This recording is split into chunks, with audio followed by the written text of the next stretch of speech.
வணக்கம் viewers, welcome to கருவேப்பிலை சமையல்.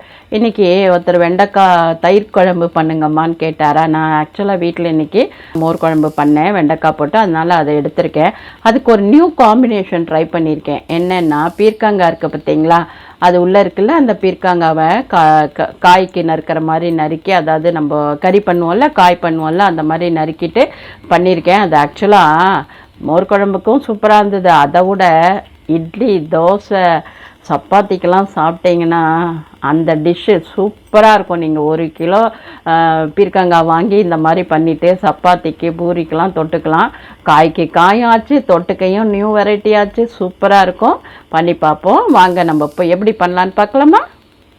பாருங்கள், இப்போ நம்ம வெண்டைக்காய் மோர் குழம்பு பண்ண போகிறோம். ஒரு பாண்ட்லி வச்சுட்டோம். தேங்காய் எண்ணெய் தான் நான் விட்ருக்கேன். நீங்கள் எந்த எண்ணெய் வேணால் சேர்த்துக்கலாம்.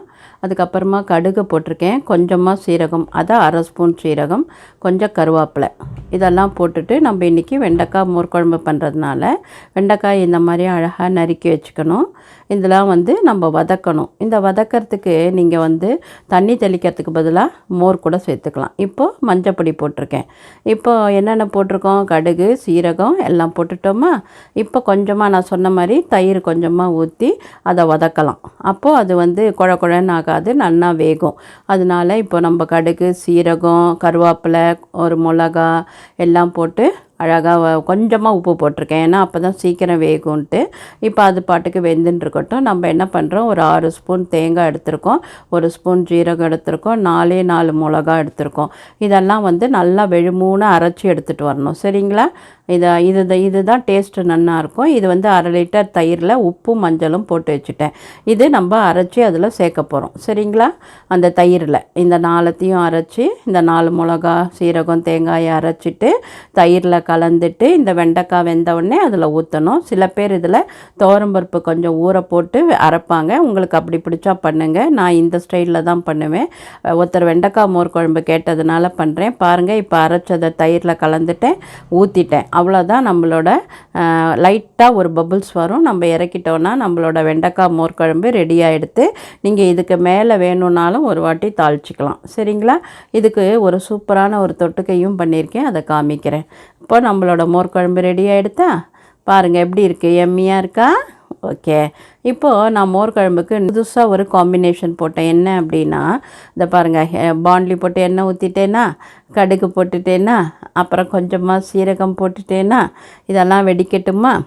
கொஞ்சமாக என்ன பண்ணியிருக்கேன், உளுத்தம்பருப்பு, அந்த க்ரன்ச்சினஸ்க்காக உளுத்தம்பருப்பு சேர்த்துருக்கேன்னா. அதுக்கப்புறமா என்ன பண்ணியிருக்கேன், கருவேப்பிலை போட்டிருக்கேன், ஒரே ஒரு பச்சை மிளகாய் சேர்த்துருக்கேன். இதெல்லாம் வதக்கின பிறகு பொடியாக நறுக்கின ஒரு பெரிய வெங்காயம் ஒன்று அதை நல்லா வதக்கணும்.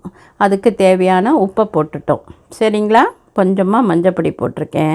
இது கொஞ்சம் காரப்பொடி போட்டிருக்கேன். இதுக்கு மோர் குழம்புக்கு காரப்பொடி போட்டது தான் தொட்டுண்டா டேஸ்ட்டு ரொம்ப நல்லாயிருக்கும். அதனால் காரப்பொடி போட்டுக்கோங்க. கொஞ்சமாக பெருங்காயம் போட்டுக்கோங்க. அந்த பெருங்காயம் ஃப்ளேவர் தான் டேஸ்ட்டை ரொம்ப நிறைய என்ஹான்ஸ் பண்ணும். சரியா? இப்போது ஒரே ஒரு தக்காளியை பொடியாக நறுக்கி சேர்த்துருக்கோம்.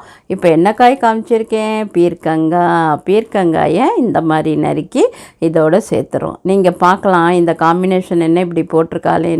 உண்மையாக மோர் குழம்புக்கு செம்ம டேஸ்ட்டாக இருந்தது. எப்படி மூடி வச்சு பண்ணோன்னே எப்படி ஆகிடுது பார்த்தீங்களா? 2 ஸ்பூன் தேங்காய் போட்டேன். நம்மளோட காய் ரெடியாக எடுத்து இதை சப்பாத்திக்கு தொட்டுக்கலாம், தோசைக்கு தொட்டுக்கலாம். மோர் குழம்புக்கு சூப்பராக இருக்குது. நான் புது காம்பினேஷன் போட்டேன், ஆனால் செம்ம டேஸ்ட்டாக இருந்தது. அதனால தான் உங்களோட நான் பகிர்ந்துட்டேன். ஏற்கனவே நான் மோர் குழம்பு போட்டிருக்கேன். இது வெண்டைக்காய் மோர் குழம்பு. சாப்பிட்டு பார்த்துட்டு எப்படி இருக்குதுன்னு சொல்லுங்கள். லைக் போட மறக்காதீங்க, கமெண்ட் கொடுக்க மறக்காதீங்க. என்ஜாய் பண்ணுங்கள், ஷேர் பண்ணுங்கள். ஆரோக்கியமாக சாப்பிடுவோம், ஆரோக்கியமாக இருப்போம். நன்றி, வாழ்த்துக்கள்.